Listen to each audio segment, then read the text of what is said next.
దేవుని ఘనమైన నామమునకు స్తోత్రములు.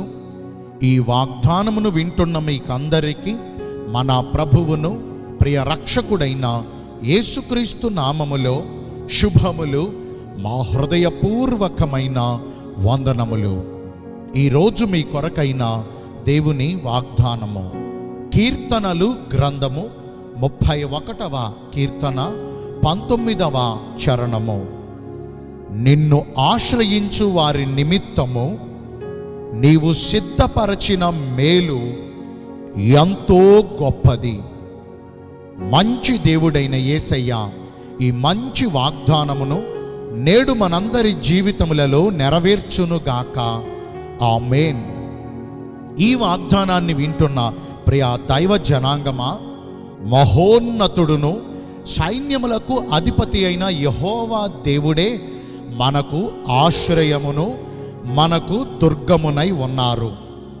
ఆపత్కాలములో మనమున్నప్పుడు, కష్ట సమయములో మనము కృంగిపోతున్నప్పుడు, మనకున్న వారందరూ మనలను చేయి విడిచిపెట్టి మనలను అనాథలుగా మిగిల్చినప్పుడు ఆ దేవుడే మనము నమ్ముకొనదగిన సహాయకునిగా మన పక్షమునందుండి మనము పడిపోయిన ఈ నాశనకరమైన గుంటలో నుండి, జిగటగలిగిన ఈ దొంగ ఊబిలో నుండి, మనమున్నటువంటి ఈ కష్ట సమయాలలో నుండి ఆయన మనలను పైకి లేవనెత్తి మన అంతరంగమునందున్న విచారములన్నిటినీ కొట్టివేసి చదరిన గుండెకు ఆయన బాసటగా నిలిచి మన గాయములను మాన్పి నూతనమైన బలమును ఆయన మనకు ప్రసాదిస్తారు.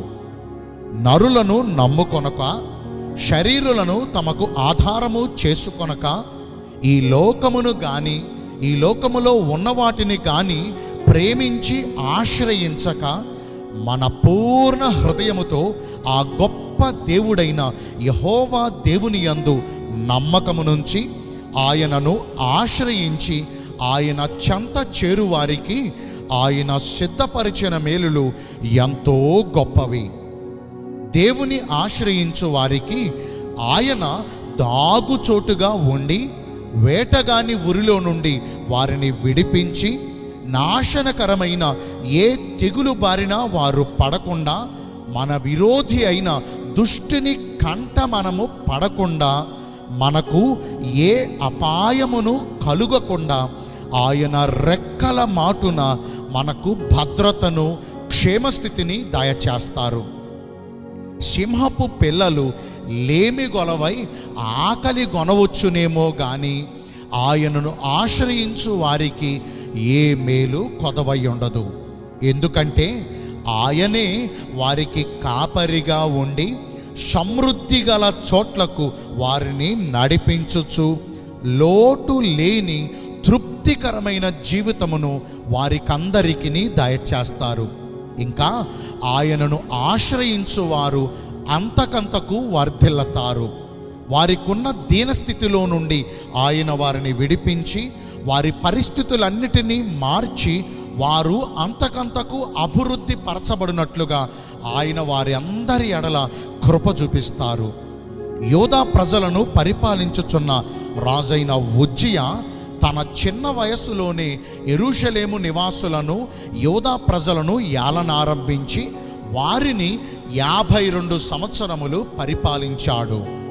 అతడు ఎంత కాలమైతే ప్రభువుని నమ్మి ఆయనను ఆశ్రయించాడో అంతకాలము దేవుడు అతనికి తోడుగా ఉండి అంతకంతకు రాజైన ఉజ్జియాను వర్ధిల్లజేశారు. కానీ అతడు దేవుని విడిచిపెట్టి తన మనసును గర్వించినప్పుడు అతడు అంతకంతకు నేరసిల్లిపోయి పతనమైపోయాడు.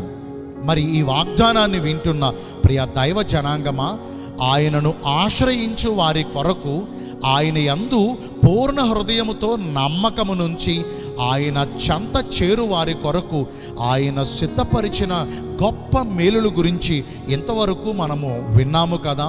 మరి ఈ రోజు నుంచైనా లోకమును ఆశ్రయించడం మానేసి మనుష్యులను, రాజులను, అధికారులను, ఇంకా ఈ లోకములో ఉన్న దేనిని నమ్మటం, వాటి చెంతన చేరటం మానేసి ఇక నుంచైనా మన పూర్ణ హృదయముతో ఆ దేవుని యందు విశ్వాసము నుంచి మరి ఆయనను ఆశ్రయించి ఇదిగో ఈ గొప్ప మేలులు పొందుకుందామా? ఒక చిన్న ప్రార్థన చేసుకుందామా? పరిశుద్ధుడును ప్రేమ కలిగిన మా ప్రియ పరలోకపు తండ్రివైన దేవా, మీ కృప కలిగిన బంగారు ఘన నామమును బట్టి నిండు మనసుతో కోట్ల కొలదిగా మీకు మా కృతజ్ఞత స్తుతులు స్తోత్రములు వందనాలు చెల్లిస్తున్నాము. మిమ్మును ఆశ్రయించు వారి కొరకు మీరు గొప్ప మేలులు సిద్ధపరిచి ఉంచానని ఈరోజు వాగ్దానము ద్వారా మమ్మను బలపరిచారు. మీ చిత్తానుసారంగా ప్రవర్తించి ఈ వాగ్దాన ఫలమును పొందుకునే కృపను నేడు మాకందరికీ దయచేయండి. ఈ రోజున అందరైతే పుట్టిన రోజులను, వివాహ దినములను, ఇతరమైన శుభకార్యములను జరిగించుకుంటున్నారో వారందరికీ మెండైన దీవెనలు కుమ్మరించమని, మీ రాకడ కొరకు మమ్మను సిద్ధపరచమని యేసుక్రీస్తు ప్రశస్త నామమున ప్రార్థించి వేడుకొనుచున్నాను మా ప్రియ పరలోకపు తండ్రి. ఆమేన్. May God bless you all. Thank you.